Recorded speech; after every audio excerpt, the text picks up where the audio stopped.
ciise laba quwadood ama laba siyaasadood ayuu kala qaybsan yahay siyaasadda labada siyaasadood oo la kala yiraahdo siyaasad abgaal iyo siyaasad dalool siyaasad abgaal oo ka talisa Djibouti oo quwad weyna oo caalamka iyo geeska Afrika ba saameyn ku leh iyo siyaasad dalool imika gobonimada qaadatayo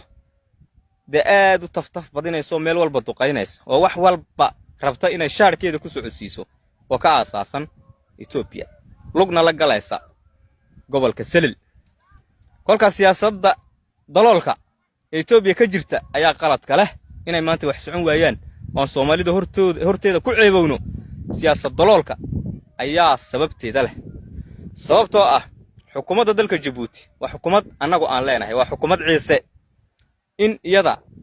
inta oo mucaaradnimo darteed la iskaga fogeeyo la meel walba sida rabitaanka ama iyo wax lidko ah laga socodsiiyo ma ahayn xukuumadda Djibouti ka jirta waa xukuumad guun ah oo awood siyaasadeed caalamka iyo geeska Afrikaba ku leh kama socoto xukuumadda Djibouti waxayna rabeen dhulkan kama socota kolka gobolka City iyo deegaanka Soomaalida siyaasad daloolka ka jirta ayaa arrimahan horta abaabulkeeda sameysay dadaalka ugu badan iyada lahayd ciise wad dhigalaadahay kolba qof soo dhajinin oo kana joojiyay iyo kana maxay iyo cadowga wareerahaas ka hadlaan waxba ma joojin kareen reero meesha annaga leh ciise saale Zeylac waa ciise saale xukuumadda Djibouti ee soo jireenka ee rug cadaaga ee xamar dowladda Soomaaliya hadda jirta iyadoo aasaas xukuumaddaas fartay doonto ayay ka qortaa geeska Afrika marka ciise waxa aad ku qasbantahay ay dani kugu jirtaa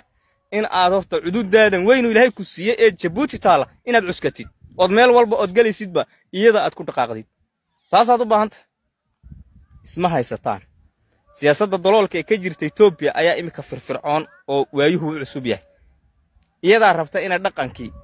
iyo wax walba gacanta ku haysato marka Djibouti laakiin saameynta ugu badan saameynta labada siyaasadood abgaalka iyo daloolka Zeylac